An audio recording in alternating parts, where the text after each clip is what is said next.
सभी को नमस्कार।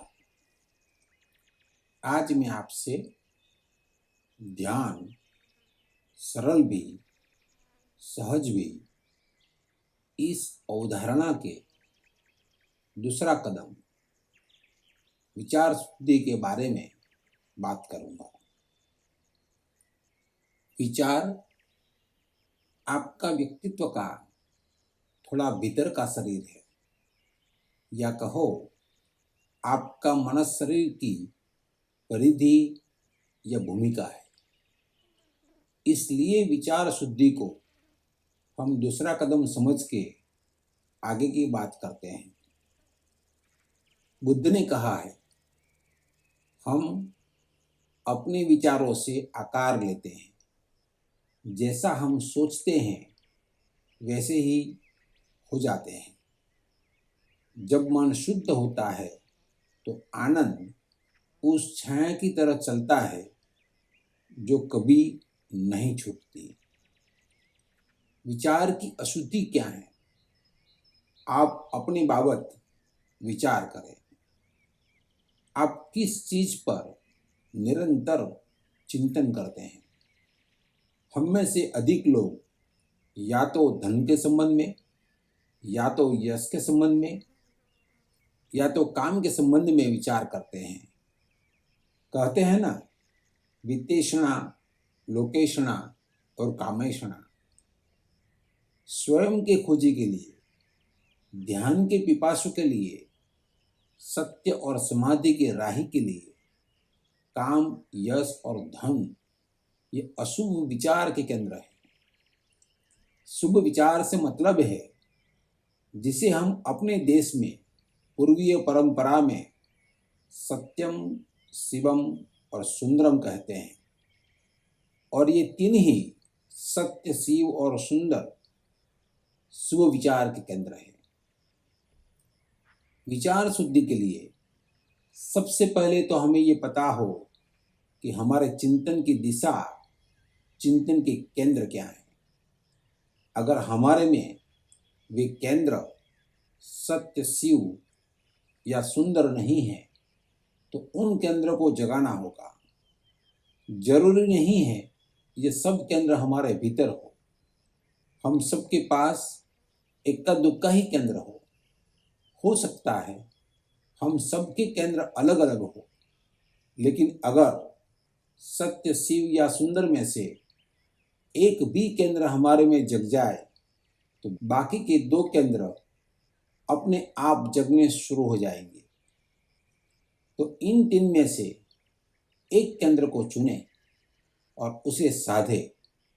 शुद्ध विचार के किसी केंद्र पर अपनी ऊर्जा को, अपनी शक्ति को संलग्न होने दे और जीवन की सर्वांगीण गतिविधियों में, आचार में और व्यवहार में उसे साधे। तो आप धीरे धीरे एक अद्भुत बात अनुभव करेंगे। जैसे जैसे वह केंद्र सधने लगेगा वैसे वैसे आपके जीवन की विकृतियां और अशुद्ध विचार विलीन होने लगेंगे। विचार शुद्धि के लिए दूसरी महत्वपूर्ण बात यह है कि हम जाने कि हमारे भीतर सारे विचार बाहर से आते हैं। अक्सर हर कोई विचार बाहर से आते हैं। अगर आप खुद को मौलिक विचारक मानते हो तब भी सब विचार की जड़ें बाहर से आती हैं। तो विचार के संक्रमण में, विचार का हमारे भीतर प्रवेश पर हमें सजग रहना होगा। अगर हमारे भीतर विचार के संक्रमण से हम सजग रहे, आंतरिक रूप से जागरूक रहे, तो विचार को शुद्ध रखना संभव होगा।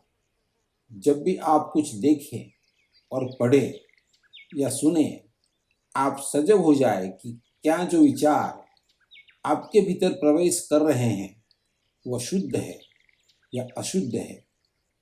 जब आप बोले या लिखे, आप सजग हो जाए कि क्या जो विचार आप प्रक्षेपित कर रहे हैं वह शुद्ध है या अशुद्ध है। वे विचार जो आपके भीतर जाकर आनंद उन्मुख करते हैं शुभ है। तो उन शुद्ध विचारों को आप ग्रहण करें। अशुद्ध विचार को पहचान लेना कठिन नहीं है। वे विचार जो आपके भीतर जाकर उत्तेजना पैदा करे अशुद्ध है। तो उन अशुद्ध विचारों से अपने को बचाएं। तो अपने मन के सजग पहरेदार बने तो विचार शुद्धि की तरफ संक्रमण होता है। यह 3 प्रकार से संभव हो सकता है। शुभ और सद्विचारों के करीब, शुभ और सद्पुरुषों के करीब, और सबसे ज्यादा और सबसे महत्वपूर्ण प्रकृति के सानिध्य में। शुद्ध विचार की लहरें अभी भी जीवित है और हर जगह मिल जाती है। ऋग्वेद में कहा है ना, आनो भद्राः क्रतवो यन्तु विश्वतः, अर्थात सभी दिशाओं से नेक विचार मेरे पास आए। आप सिर्फ संवेदनशील बने और सजग बने और ग्राहक बने। इसी तरह सद्पुरुष भी हमेशा जमीन पर उपलब्ध है। वे जगह जगह मौजूद है। आंखें हो तो पहचाने जा सकते हैं। उनका सानिध्य खोजे। सद्पुरुष के सानिध्य को हम सत्संग कहते हैं। उपनिषद शब्द का मतलब ही है कि पास बैठना, के सानिध्य में बैठना। मतलब सद्पुरुष की पास बैठना, सद्पुरुष के सानिध्य में बैठना। और प्रकृति तो हमेशा आपकी आसपास ही होती है।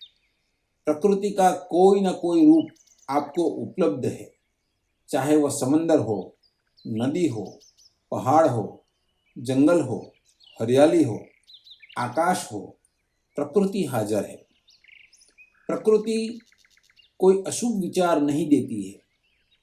अगर आप आकाश को बैठकर देखें, सिर्फ देखते रहें, तो आप पाएंगे कि आप आकाश को देखते देखते आकाश के साथ एक हो गए हैं। और ऐसा ही अक्सर प्रकृति के और स्वरूप के साथ भी होगा। बस आपको प्रकृति के साथ सानिध्य में रहना है। आप दिन में कम से कम 20 मिनट का वक्त सिर्फ अपने लिए रखिए। चाहे आप प्रकृति के सानिध्य में हो, या अपने कमरे में बंद हो, या आंगन या चौक में लेटे हो, उस समय आप मौन रह के अपने भीतर जो चल रहा है उसे देखें। जो भी आवाज़ सुनाई देता है उसे आंख बंद रख के सुने। अपने भीतर चल रहे विचार को सुने। 20 मिनट चुपचाप सुनने से, देखने से, प्रकृति के सानिध्य में रहने से आपके भीतर का तूफान बवंडर की भनक लग जाएगी। विचार की दिशा आपको पता लग जाएगी। विचार शुद्धि के लिए क्या करना जरूरी है वह भी समझ में आ जाएगा। तो सद्विचारों का जीवन में प्रवेश, संवेदनशील और सजग अन्वेषण, सद की आकांक्षा, सद की तलाश, सद का संपर्क और प्रकृति का सानिध्य, ये सद्विचार के लिए, शुद्ध विचार के लिए उपयोगी भूमिकाएं हैं। सजगता से विचार शुद्धि को साधे। सुनने के लिए बहुत बहुत धन्यवाद।